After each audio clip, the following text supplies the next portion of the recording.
Thank you so much. You guys are amazing. My name is Amy Reichert. I am one of the co-organizers here for Reopen San Diego, and that's why you're all here today.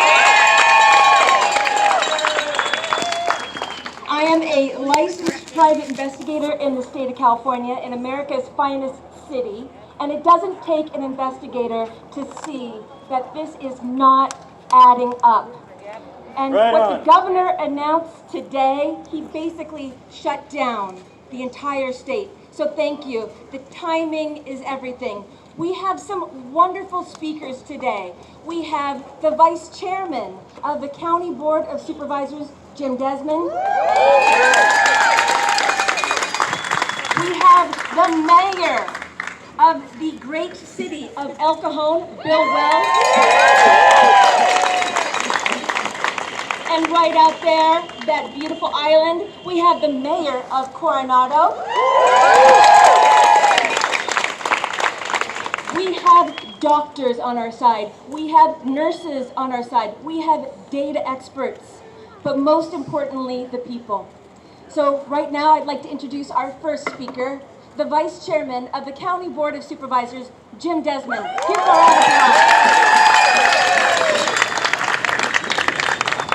All right, thank you, Amy. Thank you very much. Thanks to everybody for being here. This is a very important moment for San Diego County and for California. And it's not really a choice between opening businesses or saving lives. We can do both. We can do both at the same time. That's right. So as I stand here today, I stand here looking out over San Diegans who are hurting. San Diegans have put their blood, their sweat, their tears into starting, managing, and running a business. Employees that have worked for you for years, some of them feel like family.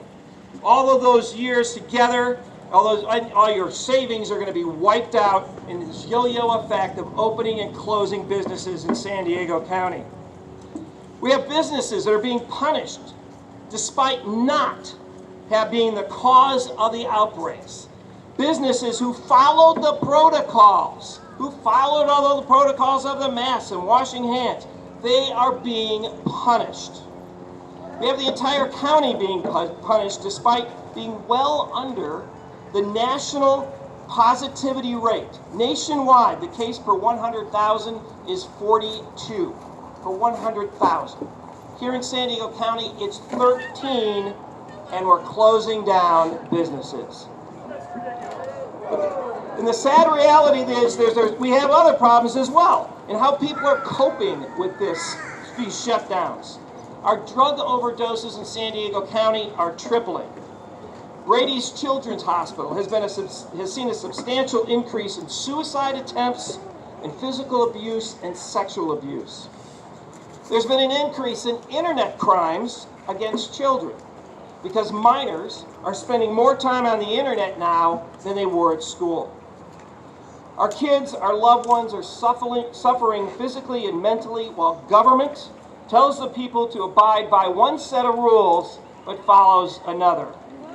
Yeah. In San Diego County, we still have over 250 ICU beds that have never been touched and remain untouched throughout the course of this pandemic. We have the capacity to handle surges. We have the capacity to handle any sicknesses. Thank you and thanks to the County of San Diego and the public officials that work here in this building. So why are the case rates going up? You hear all the news about the case rates coming up recently. It's primarily due to inept government. Inept government causing bad human behavior and, in some cases, complacency. People have become complacent due to inconsistent messages from the states constantly moving the goalposts, from a tier system with no green stage or no green light. We've got Gavin Newsom going to dinner parties with 12 other people. And we've got Nancy Pelosi going and getting her hair done when other people can't. And they wonder why our case rates are going up. They wonder why our positivity is going up. It's primarily because of the messaging coming from the state and the inaccuracies and the hypocrisies of seeing some stores open and some stores not, Some restaurants open, some not. And it's absurd that churches and places of worship can't even have up to 100 people indoors anymore. But there's adult entertainment establishments, strip clubs, that can operate indoors without any enforcement. So how can we sit back and really let this happen? The state recently moved salons and barbershops and tattoo parlors into the purple tier. They can still continue to operate. We should include those businesses that were operating in red to operate in purple. The museums, the churches, the restaurants, the gyms should all be allowed to operate in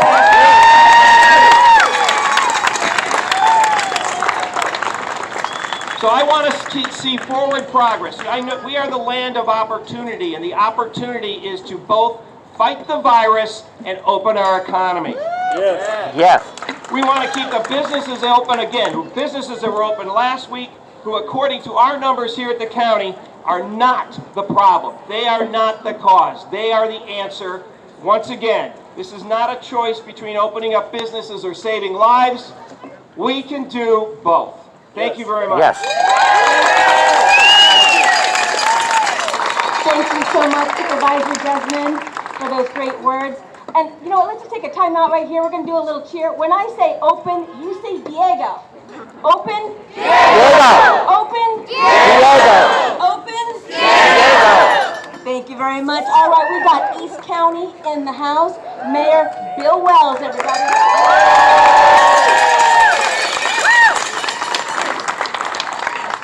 Hi, everybody. How are you today? Thank you so much for coming out. I want to thank Amy for inviting me and all the other people that organized this great event. There is more to living than being afraid to die. Every day we have to make choices, and we have to balance those choices with the risk versus the benefit. I'll tell you a little story about my kids. I got two kids that are laid up today. This morning I had to take my oldest son to the VA hospital. He got hurt in Afghanistan, had several surgeries, and today he had his little tiny baby pinky amputated, and he's going to be fine. But I remember when he applied for the Marine Corps, he was a little guy at that point. Now he's a big, strong man, but at that point he was kind of a little guy. He was only 17 years old. And we went to the recruiting station, and the recruiter said, "Hey, I'll make sure we keep him out of combat. Don't worry, I'll put him in supply or something." And I said, "You know what? He's a man. Let him do what he wants to do." And he decided to go into forced recon, which is the most dangerous thing you could do in the Marine Corps. And he doesn't regret it. And he paid a price for that, and he got injured. But I think that if you talk to him, I know that if you talk to him, he would tell you that the benefits of that, of him being the person he wanted to be, living the life he wanted to live and the way he wanted to live it, it was worth it to make that choice. And what's different between this scenario and the scenario that is happening with us right now is he had the choice. See, you're not being given a choice. You're told you have to live in fear. You're told you have to behave a certain way. And that if you don't do that, you're going to be a pariah. And let's just be completely honest. This is not about science. This is not about medicine. This is about politics. Yes.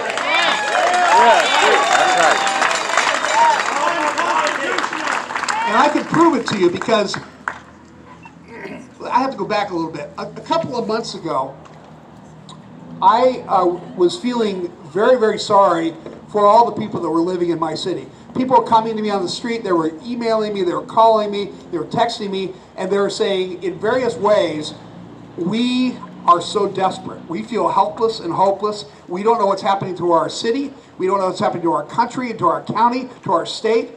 And we don't know where we fit in any of this because we don't believe the things that they're telling us we have to believe."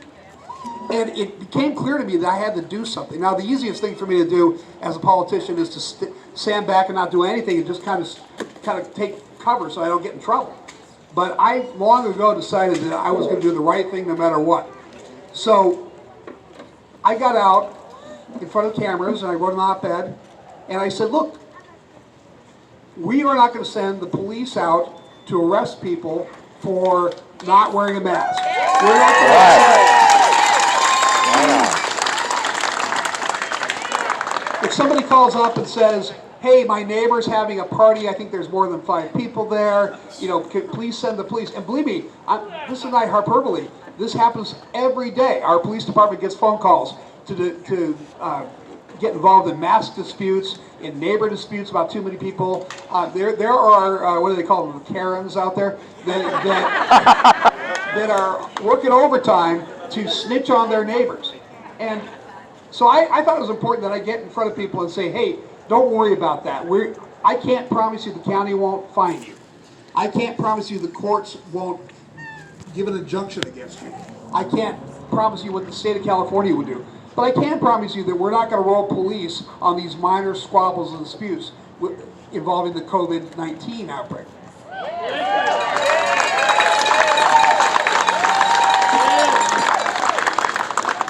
But more importantly than that, I thought it was important that I stand up and tell people, you're not alone. You're not crazy. Your ideas are not wacko.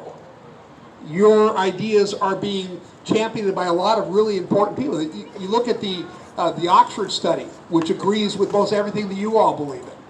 You look at the WHO, which a few months ago was the gold standard for this.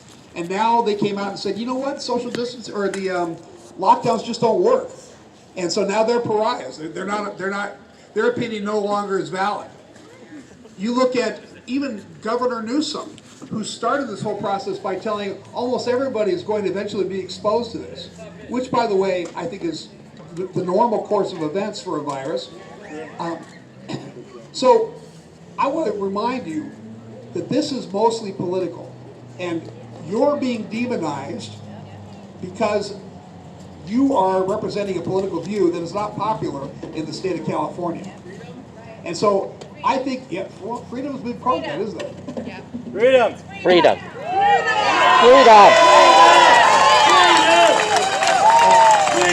Freedom. I'm talking too long, but I wanted to give you a couple statistics. By the way, my background is in mental health. I have a doctorate in psychology and an RN, so I'm not completely unaware of some of these things. For the Behavioral Medical Journal, suicide rates are up in some places 145%. There's a RAND study that says binge drinking amongst adults is up 40%. Domestic violence is up at least 10%. And this is the one that really gets to me, being a kid that came from a divorced family. Divorce rates are up 34% this year. Now, there's going to be long-term consequences to this, way beyond the controversy about the virus. The divorce statistics alone will haunt children up into their adult years. It will affect their own children and their grandchildren. The residue of divorce will last for generations. All of this is bad news, and we need to stand up and fight. Yes.